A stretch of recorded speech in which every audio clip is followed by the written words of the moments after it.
اللهم لك الحمد كما ينبغي لجلال وجهك وعظيم سلطانك. يا ربنا لك الحمد بما هديتنا وعلمتنا، لك الحمد بما رزقتنا وأنعمت علينا، لك الحمد بالقرآن، ولك الحمد بالإيمان، ولك الحمد بالمال والأهل والولد والمعافاة، لك الحمد بما مننت علينا من بلوغ شهر رمضان، لك الحمد بما مننت علينا أن نعمر بيوتك. اللهم لا تحرمنا أن نعمر هذا البيت المبارك، وأن تجعل بيوت المسلمين عمارا، وأن تصرف عن هذه الأمة الغمة، وأن تحفظ البلاد والعباد من كيد الكائدين وحسد الحاسدين، وأن تجعل مكر الماكرين في نحورهم، اللهم آمين. اللقاء الماضي بدأنا معكم فقه الصيام، وتكلمنا يعتبر في نقطتين مهمتين. النقطة الأولى وهي ما يسمى الثبوت الحكمي والثبوت الحقيقي للشهر في الإسلام. الثبوت الحقيقي يكون برؤية الهلال عيانا بالشروط التي ذكرناها، وهي الشهود الذي تثبت بهم الرؤية. وأما الآخر وهو الثبوت الحكمي، والثبوت الحكمي وهو بإتمام الشهر القمري أو إتمام الشهر في الإسلام، وذكرنا هذا على شهر رمضان وشهر شوال. الأمر الآخر بينا على أن في الإسلام الشهر له حد أقصى وحد أدنى. حد أقصى لا يزيد عليه وهو 30 يوما كائنا ما كان لا يزيد، وحد أدنى لا يقل عنه كائنا ما كان وهو 29 يوما. بناء على ذلك سيترتب أحكام فقهية نحن نحتاجها في كثير من الحالات، وهذا ما نتناوله إن شاء الله. إذن بناء على مسألة الثبوت الحكمي والحقيقي ومسألة أقصى الشهر وأقله. بسم الله الرحمن الرحيم. Hukum kalau secara hakiki dengan melihatnya hilal bulan Ramadan ataupun bulan Syawal. Namun secara hukum ketika tidak bisa terlihat hilal Syawal maupun hilal Ramadan, maka ditetapkan masuknya bulan Ramadan ataupun bulan Syawal dengan cara menyempurnakan bilangan bulan Sya'ban menjadi 30 hari atau bulan Ramadan menjadi 30 hari. Karena bilangan bulan dalam Islam tidak lebih dari 30 hari dan tidak kurang dari 29 hari. Yang kedua, bahwasanya batasan penanggalan di bulan-bulan Qamariyah, bulan Hijriyah dalam Islam itu maksimal adalah 30 hari. Tidak akan lebih dari itu apapun yang terjadi. Dan juga tidak akan kurang dari 29 hari dan tidak akan kurang dari itu. Jadi apapun yang terjadi. Oleh karenanya berdasarkan penetapan hukum bulan Ramadan tadi, penetapan sebut bulan Ramadan tadi maupun Syawal dengan dua cara, yaitu secara hakiki maupun secara hukum. Kedua, bilangan bulan dalam Islam itu tidak lebih dari 30 hari dan tidak kurang dari 29 hari. Dasar inilah nanti akan banyak hukum-hukum yang lain yang berkaitan dengan penanggalan dalam Islam ini tadi. Dan insyaallah kita ambil beberapa hukum tersebut. طيب، فمثلا بالنسبة للسفر، طبعا أنا أعرف أن السفر مغلق هذه الأيام بسبب كورونا، لكن لا غنى للإنسان عن السفر، هي أزمة وتمر إن شاء الله بإذن الله. ففي حالات السفر، وهذا كثير جدا، العالم أصبح عالم مفتوح باستثناء طبعا فترة كورونا. من الناس من كان قد يسافر في الأسبوع الواحد أكثر من 3-4 مرات بالطائرات. فمسألة المسافرين هذه تحدث بلبلة لبعض الناس. فنقول مثلا أنه يجب على المسافر، هي المسألة 21 التي نتناولها اليوم في ترتيب المذكرة، يجب على المسافر صوم رمضان مع أهل البلدة التي يصل إليها، إن وجد الناس في هذا البلد متأخرين في إثبات دخول شهر رمضان أو خروجه عن أهل بلدته حتى يثبت لديهم شهر شوال، طالما أنه لم يتم رمضان 30 يوما. طيب أوضح أضرب مثال. فعلى فرض أننا هنا ابتدأنا صيام رمضان، ثم أحدكم أراد أن يسافر وعلم أن شوال هنا سيكون غدا، فقال إذن أذهب غدا لأقضي العيد في مصر مثلا، في القدس، ردها الله لنا ردا جميلا. فمثلا عندما ذهب هناك قال له لا، نحن غدا صيام. كيف يا أحباب، نحن عندنا خلاص عيد. قال لا، نحن عندنا صيام. طيب الأصل في الفقه أن يتبع، وهو الراجح، أن يتبع المكان الذي يذهب له. طيب هل يصوم معهم؟ هذا هو السؤال. إن كان لم يتم 30 يوم ففي هذه الحالة وجب عليه أن يصوم معهم. إذن نحن هنا رأينا شوال بعد أن أتممنا 29 يوم، صحيح، صيامنا صحيح، الشهر 29 يوم صحيح، وذهب ليقضي العيد في مكان آخر، وجد المكان الآخر أو وجد مصر مثلا، تقول له لا، نحن لم نرى شوال، سنتم رمضان 30 يوم. يصوم مع بلده أندونيسيا مثلا؟ لا، يصوم مع المكان الذي ذهب له، على فرض مصر يعني، بس بشرط أن يكون هذا تتمة 30، لا يزيد عن 30. في هذه الحالة يجب عليه أن يصوم مع أهل البلدة التي يصل إليها إن كانوا متأخرين في إثبات دخول الشهر، بشرط أن لا يزيد صومه عن 30 يوما. Permasalahan yang akan kita ambil poin nomor 21 terkait dengan hukum safar. Tentu safar ini tidak asing, hanya saja hari-hari ini mungkin safar tertutup untuk umum. Dan di hari-hari biasa tanpa ada corona saat ini, mungkin satu orang atau seseorang, orang-orang tertentu bisa safar dalam sepekan itu bisa 3, 4 atau lebih dengan pesawat maupun yang lainnya. Dan karena situasi tidak ada. Namun tetap dalam hukum saum ini berlaku pula bagaimana hukumnya saum bagi orang-orang yang safar tadi. Karenanya dalam poin ini disebutkan wajib bagi setiap musafir untuk saum Ramadan bersama atau di tempat atau di negeri yang dia kunjungi, dia tuju ke sana. Jika negeri yang dituju tersebut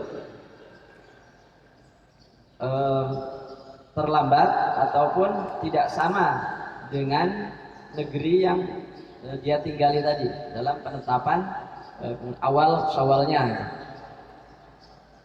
Karena tadi Ramadan yang dia kerjakan belum sampai 30 hari. Sebagai contoh untuk memudahkan kita memahaminya, sebagai penjelasan beliau tadi, misalkan kita mulai saum, sudah 1 bulan 29 hari, sudah ditetapkan di sini bahwasanya besok itu Id. Jadi sampai hanya 29 hari besok Id. Kemudian ada seorang mau safar ke Mesir atau ke Al-Quds, semoga Allah SWT sampaikan kita ke sana. Itu begitu sampai di sana,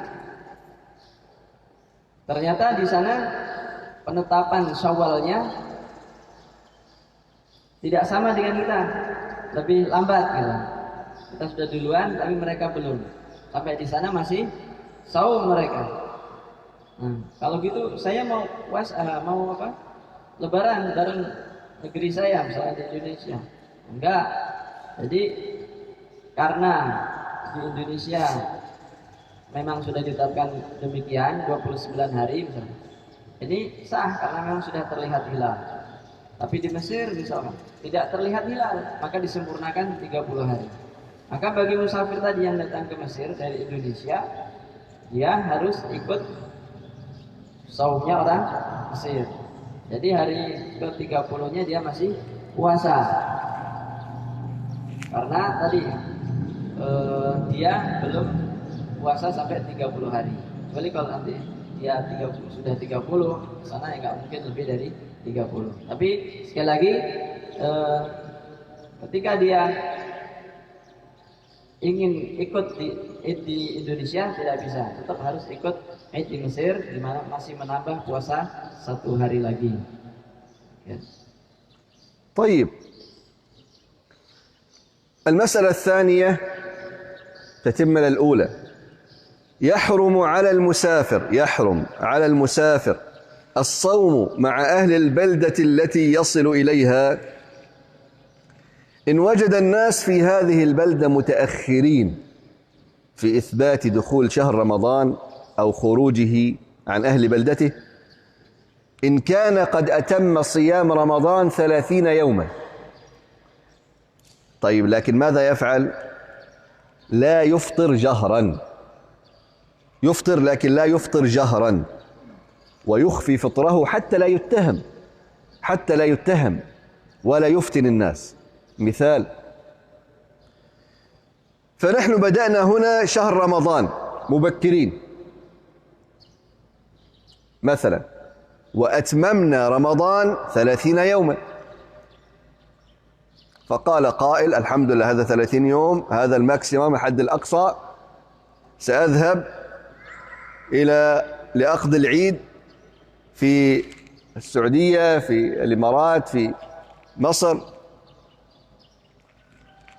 وهم كانوا متأخرين عنا مثلا. فعندما ذهب إلى هناك: أريد أن أقضي العيد معكم، قالوا: لا، نحن عندنا صيام، العيد بعد غد. ماذا يفعل؟ هو أتم 30 يوم، والأصل أن يتبع البلدة التي ذهب إليها. نعم، لكن هنا هو بلغ الحد الأقصى للشهر، لأن بلده أندونيسيا مثلا صامت 30 يوما، إذا لا يجوز له الصيام. لكن من باب الفقه أن لا يجهر بالصيام. الناس ما زالوا صائمين، يحضر سندويتش والعصير ويمشي في الشارع يأكل، لا، لأنه قد يفتن الناس، لأن ليس كل الناس تعرف حاله وليس كل الناس تعرف الفتية، إذن هو يجب عليه الفطر، لكن من باب الفقه ألا يجهر بفطره حتى لا يتهم، يقول هذا عاصي، هذا لا يصوم، والأندونيسيون لا يصومون في رمضان، ويتهم، والناس لا تعرف، أو حتى لا يفتن الناس. بعض الناس قلوبهم ضعيفة، يروا إنسان ما شاء الله سمته طيب ويأكل، أكيد هناك دولة في موزمبيق مثلا رأيت الهلال نفطر معهم، هناك قلوب ضعيفة. فهذا هو فقه المسألة. تفضل. Masalah berikutnya masih berkaitan dengan yang pertama tadi. Sebaliknya, jika orang musafir tadi sudah puasa 30 hari, sudah sempurna, tinggal idnya, kemudian dia safar sampai di tempat atau negeri yang dituju, ternyata mereka telat juga penetapan, baik itu awal Ramadannya ataupun penetapan awal Syawalnya. Nah, dia boleh nggak puasa bersama dengan negeri yang dia tuju. Hukum aslinya begitu. Jadi kita harus ikut puasa di negeri yang kita tuju dan di mana mereka sedang berpuasa. Tetapi karena dia sudah puasa 30 hari tadi, maka tidak boleh. Nah, di sini kalau dia tetap puasa maka hukumnya haram. Karena maksimal bulan Qamariah adalah 30 hari jumlahnya. Terus bagaimana? Secara hukum dia tidak boleh berpuasa, dia harus berbuka, tetapi syaratnya jangan terang-terangan, karena nanti bisa menimbulkan fitnah ataupun tertuduh yang tidak-tidak. Misalkan, oh ini orang Indonesia biasa nggak puasa Ramadan dan seterusnya, padahal hanya dia sendirian. Nah inilah kenapa dilarang atau diharamkan ikut puasa, karena memang sudah menyempurnakan puasa 30 hari. المسألة الأخرى وهي يجب على المسافر الفطر مع أهل البلدة التي يصل لها إن كانوا متقدمين على أهل بلده في الصيام والفطر، بشرط أن لا يقل صيامه عن 29 يوما، فإن نقص عن ذلك ماذا يفعل؟ هو لابد أن يتم صيام يوم، يفطر معهم لأن صيام يوم العيد حرام وهو عندهم في عيد، يفطر معهم لكن يقضي هذا اليوم لاحقا، لأنه صام 28 يوم، صام 28 يوم، فبعد ذلك يقضي، إما أن يقضي يوم وهو الحد الأدنى باعتبار أن يتم 29 يوم، وإن أراد يقضي يومين ليتم الشهر 30 يوم. هضرب مثال. نحن هنا أحد إخواننا هنا في أندونيسيا، وأندونيسيا كانت متأخرة مثلا عن بلاد السعودية مثلا، أو عن مصر مثلا. مصر كان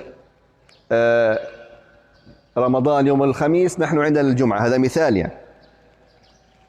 فجاء أخونا هذا في اليوم 28 أو 27 قال أنا سأذهب إلى مصر لأقضي نهاية رمضان والعيد هناك. ثم ذهب أندونيسيا، هنا العيد الرؤية بعد أن تتم 30 يوم، ليس عندهم عيد بعد، الشهر سيكتمل. بينما هو هناك قالوا إن شاء الله نحن رأينا الهلال سنفطر غدا، وهو ما أتم 28 يوم. يعني بالنسبة له 28 يوم، بالنسبة لهم 29 يوم، فهم عيدهم صحيح إنه بدأوا رمضان قبلنا وهو الحد الأدنى 29 يوم، أما بالنسبة له أصبح 28 يوم لأنه جاء من أندونيسيا، وأندونيسيا متأخرة يوم. طيب ماذا يفعل؟ وعندهم عيد، يصوم؟ الأولى لا، الأولى لا يصوم، طالما يختلط بالناس الأولى لا يصوم، لأنه بالنسبة لهم عيد، وهناك حديث النهي عن صيام يوم العيد كما ذكرنا.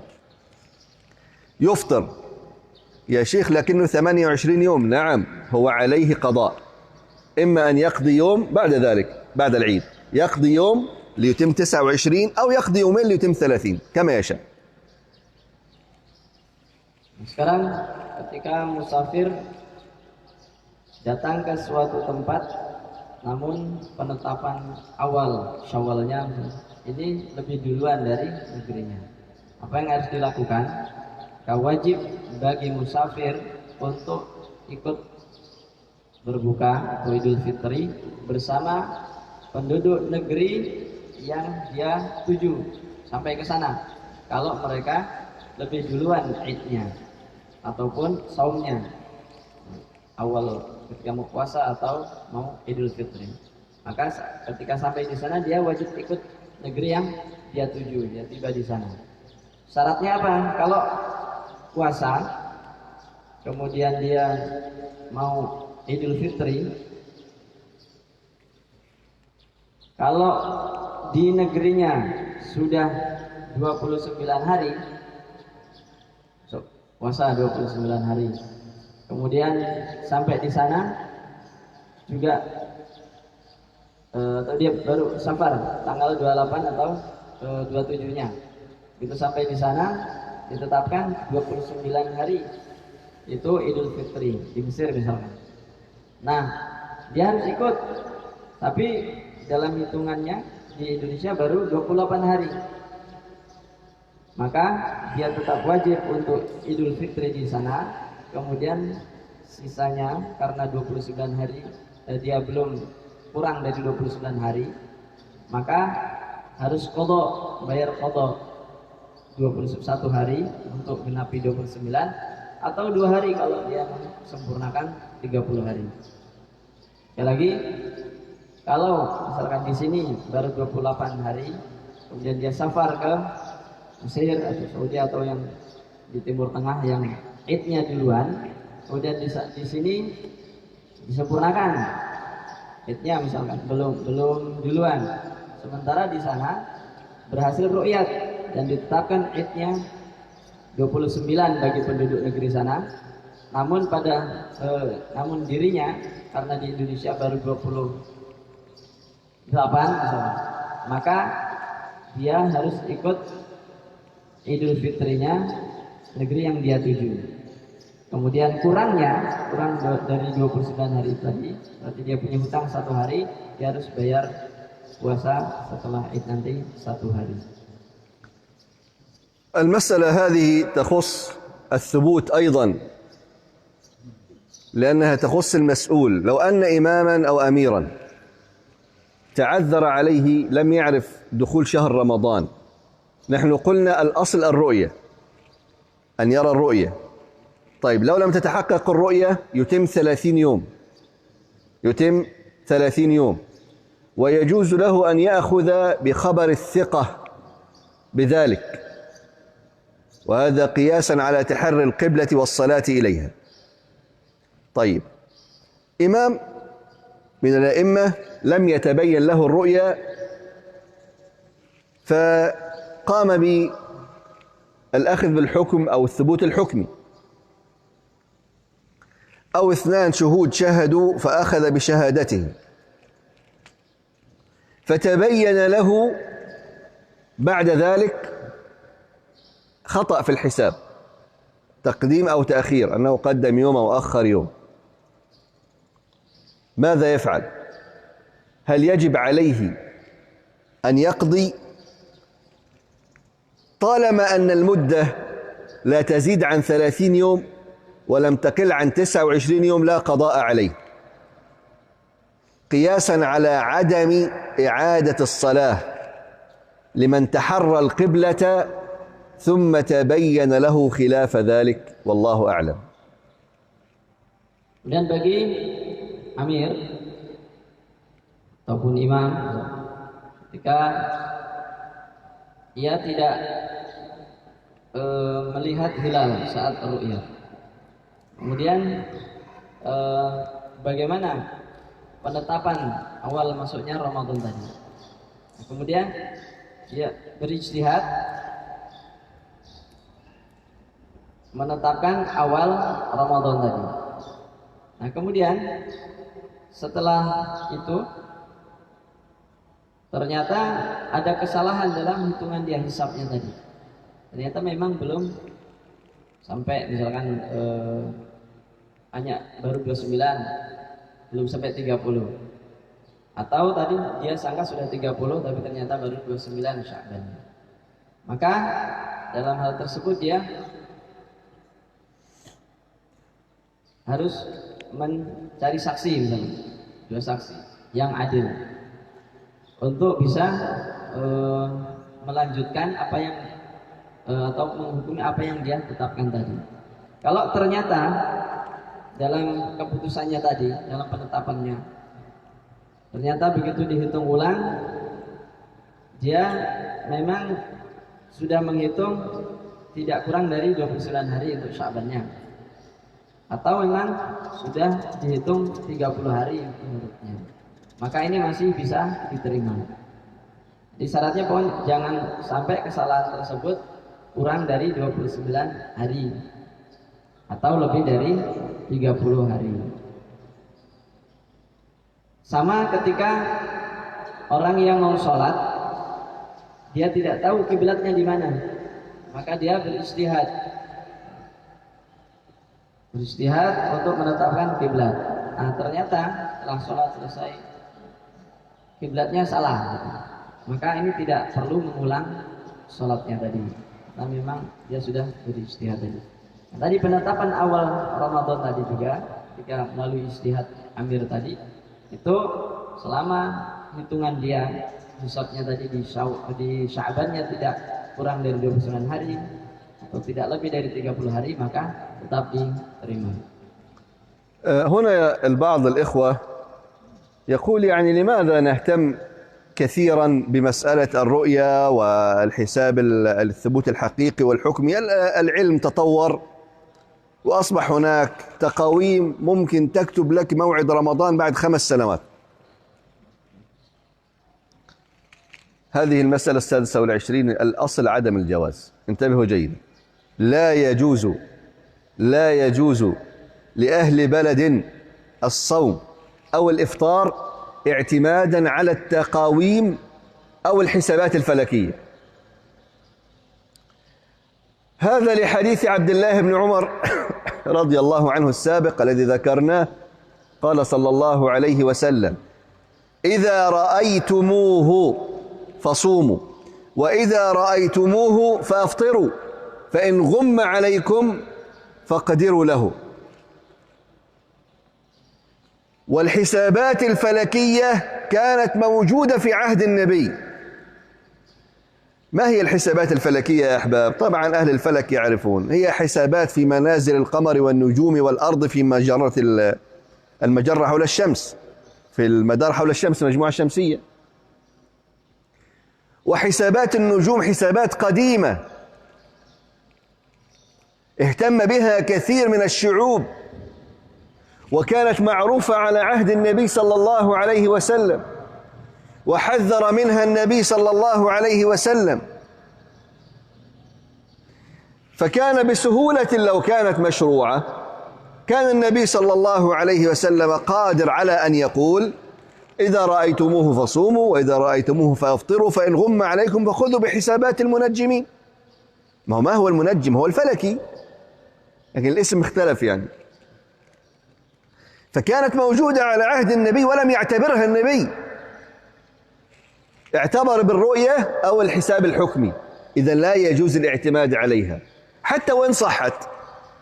قال هي صحيحة يا أخي، لا إحنا المسألة مسألة تعبد، المسألة مسألة تعبد، وكانت موجودة ولم يعتبر بها النبي صلى الله عليه وسلم، وأبدلنا بهم الثبوت الحقيقي والحكمي، فهي عندنا كفاية. طبعا. Kita masih berbicara seputar ru'yah, penetapan awal ataupun akhir Ramadan dengan cara ru'yah, atau nanti bisa ditetapkan baik secara hakiki ataupun secara hukum. Nah, sekarang bukankah teknologi ilmu pengetahuan sudah maju?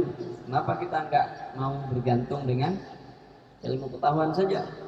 Kenapa enggak cukup dengan kalender ataupun tanggalan-tanggalan yang lain untuk menetapkan awal akhir bulan Ramadan? Bukankah kita bisa buat 5 tahun ke depan atau berapa? Nah, maka secara hukum Islam bagaimana? Tidak, hukum aslinya tidak boleh. Tidak dibolehkan bagi penduduk suatu negeri untuk berpuasa ataupun beridul fitri semata-mata berlandaskan dengan penanggalan atau hisab falakiyah.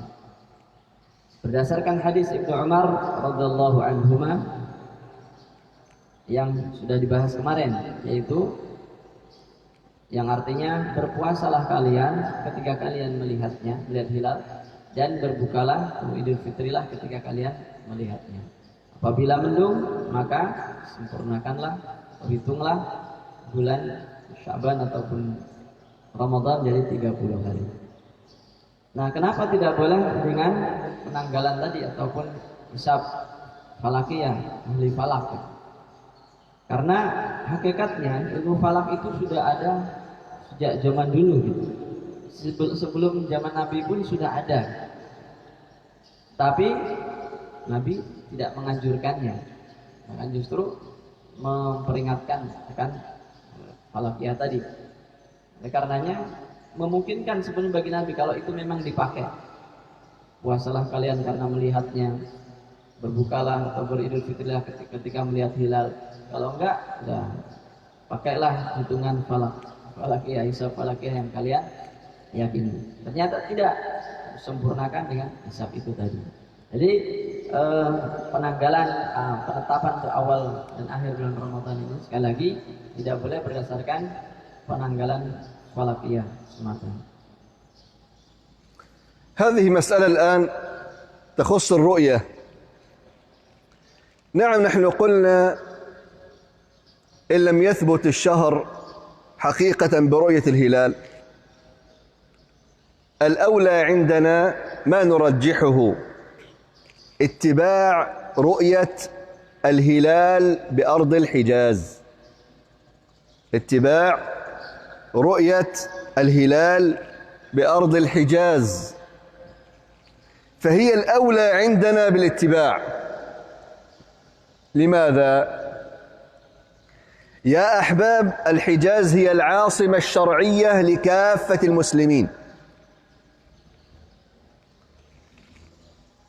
خاصة أننا وإن اختلفنا في جميع الشهور حتما لا بد أن نوافقهم في الحج وفي ثبوت شهر ذي الحجة. أم سيقف هم على عرفات في يوم ونحن في يوم آخر؟ لا يصح. فالحج عبادة عالمية لجميع المسلمين، إذا شئنا ما أبينا لا بد أن نوافقهم في هذا الشهر. ولكن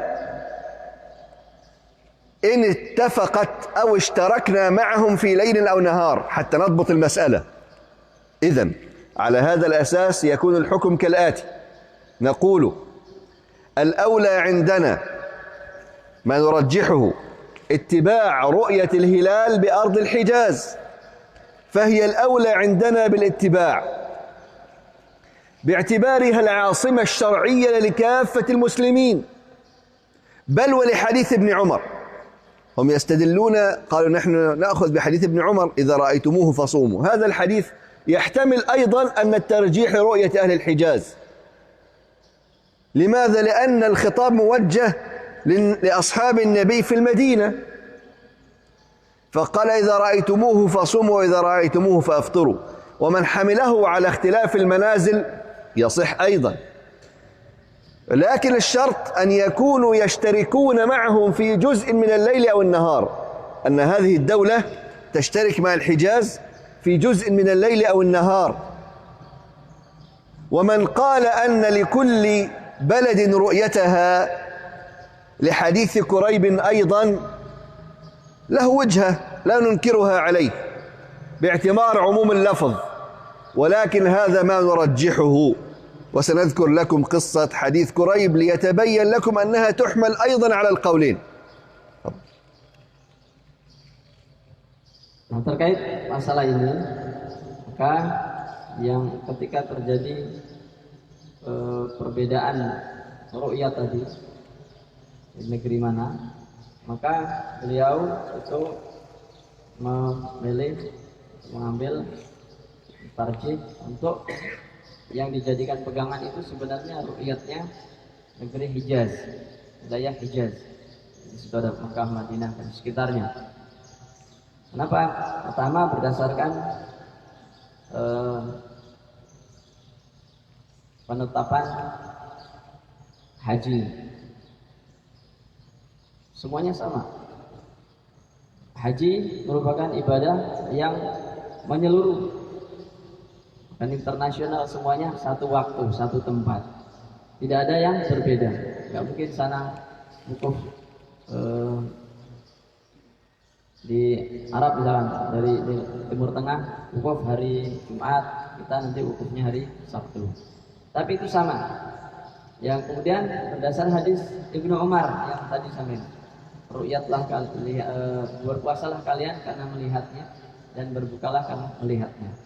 Nah, di sini Nabi bersabda demikian itu kepada para sahabatnya di Madinah. Itu ada di Hijaz. Walaupun memungkinkan juga di tempat lain. Nah ini yang beliau ambil gitu. Beliau pilih kalau kita mengikuti ru'yat ahli Hijaz. Dengan syarat apa? Syaratnya negeri-negeri yang ikut ru'yatnya Hijaz tadi itu harus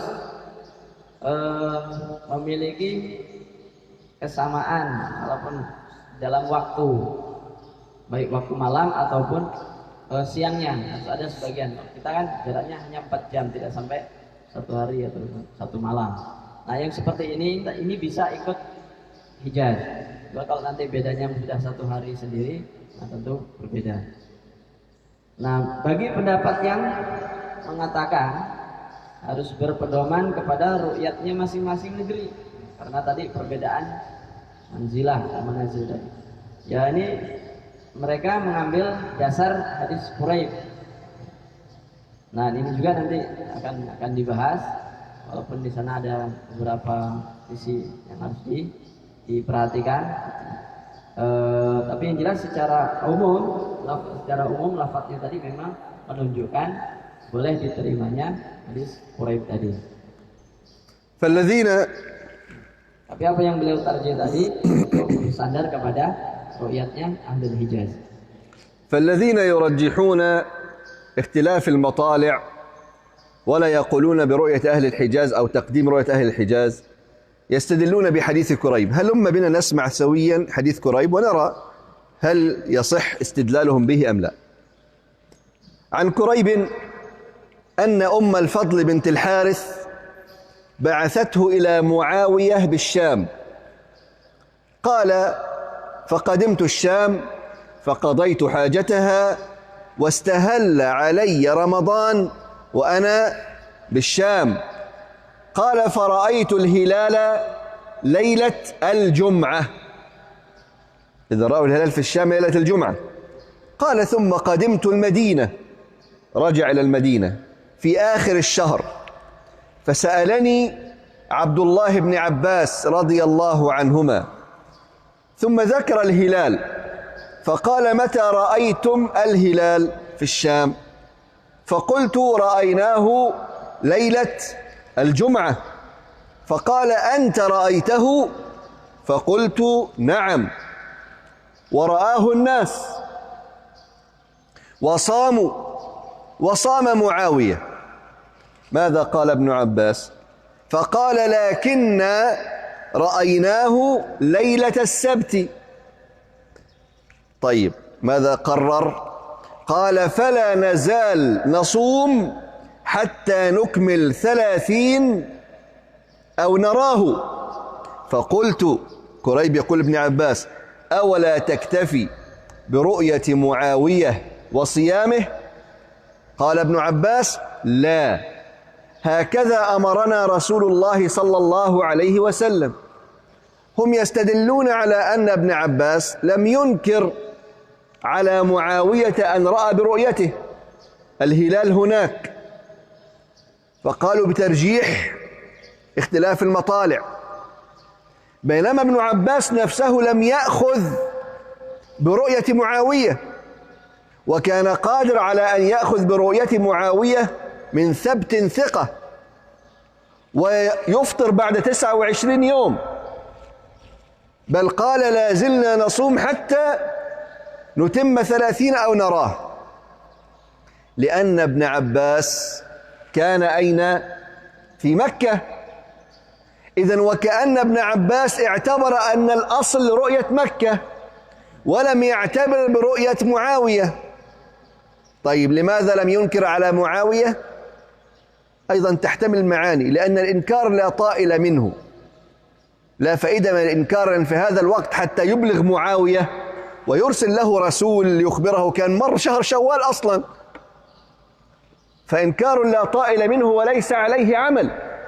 إذن فالحديث كما تبين لكم هذا يحتمل القولين أصلا، بل نحن نستدل بهذا الحديث على ما رجحناه. فهمتم؟ تفضل. Terkait yang kisah Quraib tadi yang dijadikan sebagai landasan dalil bagi yang membolehkan untuk berpedoman kepada ru'yat masing-masing negara karena berbeda matlaknya tadi. Nah, dikisahkan di sini di Quraib bahwasanya Ummul Fadl bintil Harith mengutus Quraib tadi ke Muawiyah di Syam untuk satu hajat ke Syam. Kemudian Quraib tadi cerita, sampailah saya di Syam. Kemudian saya selesaikan urusannya di sana. Nah, sampai di sana masuklah hilal bulan Ramadan. Sampai awal bulan Ramadan. Di sana saya melihat bulan Ramadan. Saya sedang ada di Syam. Saya melihat hilal pada malam Jumat. Kemudian pulanglah dia ke Madinah di akhir bulan, pada akhir bulan Ramadan, beliau kembali ke Madinah. Sampai di sana dia ditanya oleh Ibnu Abbas, Madinah atau di Mekah? Ibnu Abbas tadi di Mekah. Mekah atau Madinah? Ibn Abbas di Mekah. Nah, Ibnu Abbas bertanya kepadanya, pada Quraib tadi, kemudian cara masalah hilal tadi, hilal. Kemudian beliau bertanya, mata ra'aitu hilal? Kapan kamu lihat hilal Ramadan ya? Saya jawab, saya melihat pada malam Jumat. Ibnu Abbas menegaskan lagi, kamu lihat beneran? Iya, saya melihat. Dan orang-orang pun banyak yang melihat di sana. Kemudian mereka puasa, Muawiyah pun karena ada di Syam berpuasa. Maka Ibnu Abbas ya, tapi kami melihatnya di sini itu malam Sabtu.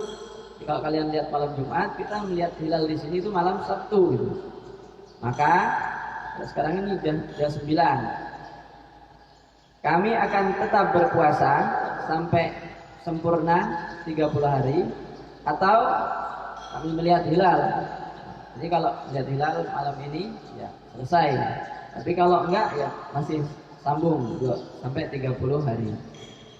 Si Quraib kemudian bertanya, apakah tidak cukup bagi anda dengan ru'yatnya Muawiyah dan saumnya Muawiyah?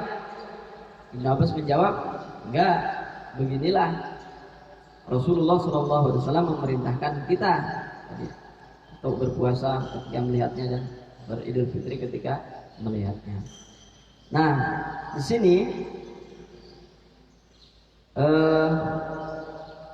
hadis ini semata-mata bukan hanya bisa digunakan oleh orang tadi yang berpedoman boleh mengambil ru'yat masing-masing negara. Tapi sampai pun kita yang mentarjih ru'yatnya Ahlul Hijaz tadi juga ini bisa menggunakan hadis ini. Karena ada beberapa catatan terkait hadis ini. Pertama,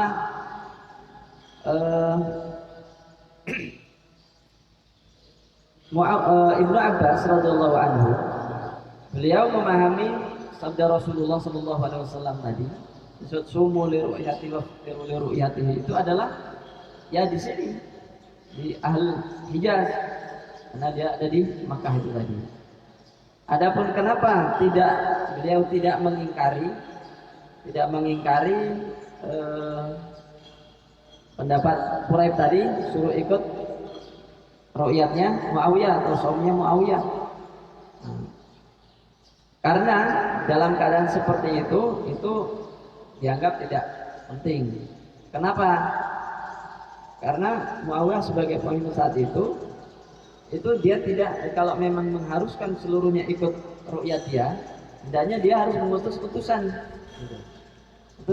Tapi dia tidak. Hanya kabar dari Quraib itu tadi, dan itu tidak disangkal oleh Muawiyah.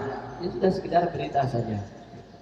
Nah, karenanya ini juga masih bisa dijadikan sebagai hujah bagi kita juga, bahwasanya tidak ada kendala untuk tetap mentarjih mengikuti ru'yatnya Ahlul Hijaz. مسألة نختم بها إن شاء الله، وهي المسلمون الذين يعيشون في بلاد ليست إسلامية. نقول لهم يجب على المسلمين في البلاد غير المسلمة التي لا تهتم بمسألة الرؤية إلى غير ذلك، ماذا يفعلون؟ الحكومة ليست إسلامية ولا تهتم بالرؤية أو رمضان والعيد.